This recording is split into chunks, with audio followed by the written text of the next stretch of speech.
Hi, fellow collectors, and welcome to Scott's Soldiers. Today's episode is dedicated to James Opie. James inspired this in an email exchange we had in May of this year.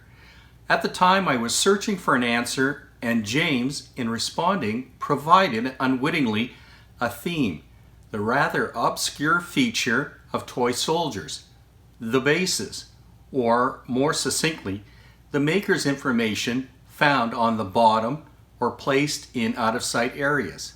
I know what you're thinking.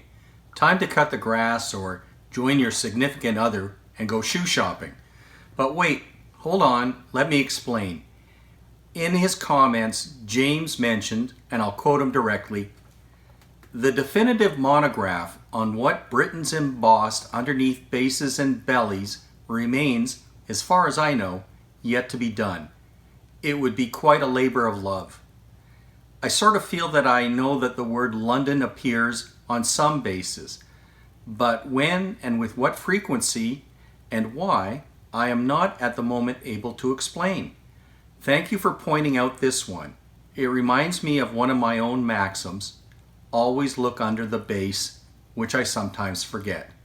This is what inspired me, got me thinking. Since I have a diverse source of figures, I likely have a diverse number of markings on the bases. Britain should be straightforward, but what about the others? Hence, let's examine my soldiers in an effort to catalog at the very least what I have. A caveat: if I don't display an image of a base from a maker, then by implication, the maker did not place a marking on the bases of the figures that I possess. And while you're watching, think about your own figures from makers I don't have or makers long since gone. I'm going to start with Britons, and if you want further information on Britons' bases, check out James Opie's books or other similar works. Within my Britons collection, there are a number of variants which reflect the timeline of the company and its ownership. I suppose if you're 130 years old, you're bound to have variety. You'll see how Britons for a long time incorporated the base information into the mold and now has transitioned to a laminate or coating on the base bottom with the relevant information. Again, with my figures, there are the run-of-the-mill identifiers and then some not so run-of-the-mill. And here I'm referencing the Déposé mark which I spoke of in episode 8, Britain's Paris office. With respect to my figures, this is simply an effort by the company to repurpose the molds for other sets, and this laminate on the new 2022 RCMP figures, which Britons is now licensed to make, something which I doubt occurred in its production run pre-1960s. I'm already wondering if Kron Prinz, King and Country, and John Jenkins are also licensed, as they roll out their RCMP figures to celebrate the Force's 150th anniversary this year. This is the second-grade Japanese infantry figure painted around 1940-1941, which precipitated my exchange with James Opie. As you see, the base includes all the usual information, but with the addition of the word London. Here is a guard hut by Britons, and a surprise to me as I just saw this last week. It too has London on the base, but no mention of copyright or proprietors stamped on it. As you can see, the older pre-1960s Britons bases are generally marked Britons Limited, England, proprietors, copyright, pretty standard stuff. However, this U.S. Navy figure has Made in England versus only England on it. But this Royal Navy Petty Officer has nothing but Britons Limited, proprietor, and copyright, but no reference to England. Now take a look at this Canadian Governor General's horse card. It has England by Britons on its belly. As the years progressed, the bases changed to replace England with China. The name Britons became more stylized. The year of production started to appear, as did the set or figure number, relative to the series or theme that the figure or item is linked to.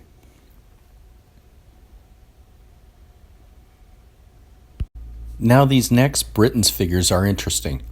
The first is a limited edition figure made for the Ontario Model Soldier Society, yet there is nothing unique about the base information. Here is a figure from its Collectors Club, and yet you wouldn't know that. There is nothing on the base to discern it from the other production figures made in 2003. This next piece is the Fort Henry Pioneer that it made in the mid-2010s. But there is nothing on the bottom base. Nothing. They just painted over it. And lastly is an early production of its iconic 4.7-inch naval gun, number 9730. But don't waste your time. There are no Britain's markings on this piece. Nowhere, no how. Instead, a simple serial number on the barrel, the wheels, and the carriage. That's how you track it back to Britain's.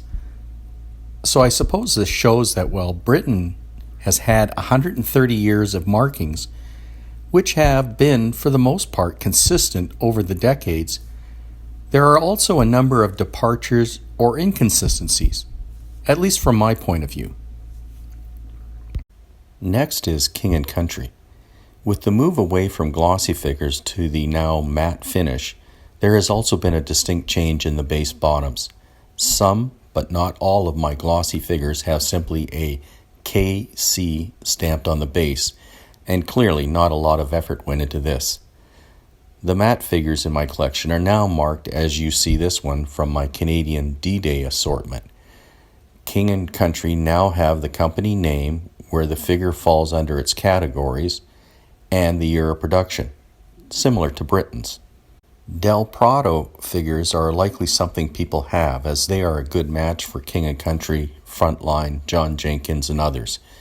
Like King & Country, it too provides the figure's identification and company name. I've spoken a lot about Scott Dummett's figures, Pride of the Nation, which have at least two distinct markings and are readily identifiable. To me, it looks like cursive writing or something he did with one of those electrical metal pens used to inscribe. He places his name and the year of the figure, or simply just SJD, his initials. Here is Spirit of the Empire, again pretty straightforward. You'll note the symbol of copyright, a C in a circle, which other makers also incorporate. Ducal, now here is something a bit different. You have Ducal model, the name Jack Duke, the word copyright, and the name of Leicestershire, if that's how you pronounce it, which is in England, if there was any doubt as to the country of origin. Soldiers have the company name, a copyright symbol, Lambeth, England, and Tunstall, a reference to the owner's last name. The British Toy Soldier Company has BTSC with a copyright symbol. Thomas Gunn Miniatures is TG, but it adds a reference to the figures that come from its Collectors Club, as you can see here. Frontline, now how simple is that? The name, year of manufacture, and a copyright symbol. CBG Mignot uses a discrete paper sticker, like Labelle and the original Britain's did. Heery Art uses just the company name, nothing else. Trophy Miniature. This maker's mark is a simple monogram, TM. It kind of looks like something you'd see on horses or cattle where they've been branded. Asset Miniatures mark is a bit difficult to read, but it says Asset and nothing more as far as I can tell. Dorset Model Soldiers appears to use the initial GB of its owner, Giles Brown. This one has TMSF, which would refer to this as a promotional piece I received through that magazine.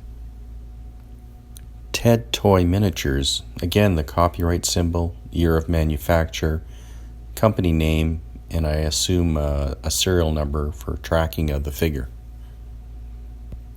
Martin Tabany, if I got his name right there, uses simply the last name, and the second piece was also a promotional item through TMSF magazine. John Hill Company, also known as Joe Hilco, simply has that and the word England on the base. Hatchet. Now, this figure has been ID'd for me by you, the viewers.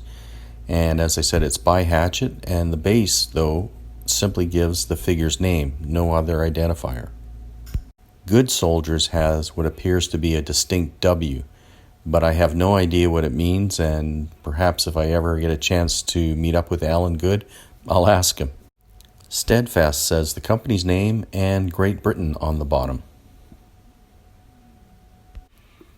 Tradition of London has the company name, what appears to be a year, and England on the base that I have. Fusilier Miniatures has Fuse.Min. Again, pretty simple. This figure was made by a company in Canada called Coronet. And I don't know anything much more about it, but they use the copyright symbol, made in Canada, and the year with the company name. William Grant & Sons, the Scottish distillery, uses its name, the year, and copyright symbol. Marlborough Military Miniatures has the Triple M and UK or Wales on the base. William King Military Miniatures has its company name, made in England, year of manufacture, and copyright symbol. Blenheim Military Models of Wales even go so far as including what the figure is. In this case, FHG stands for Fort Henry Guard. This casting by Squadron Reuben has just that, with the copyright symbol. Now here's a figure from Nostalgia. They just used a stylized N with the set number, so again, not very fancy. As you can see, some makers, whether it be as a source of pride or for copyright intellectual property protection, went to some effort to place their mark on their figures.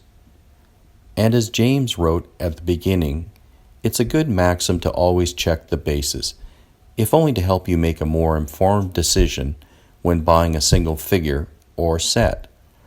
This information can help to determine the provenance of that purchase and help you evaluate what you're buying.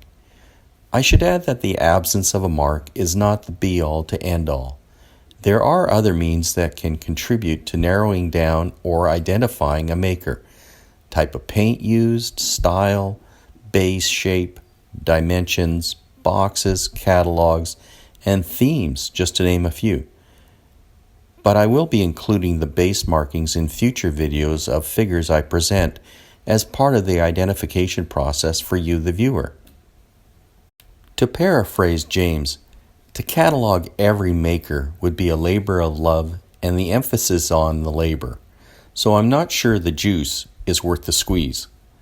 But I found doing this to be an educational and interesting experience just to examine what is on the bottom of my figures.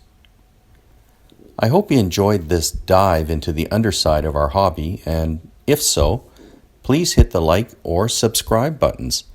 Until next time, keep collecting.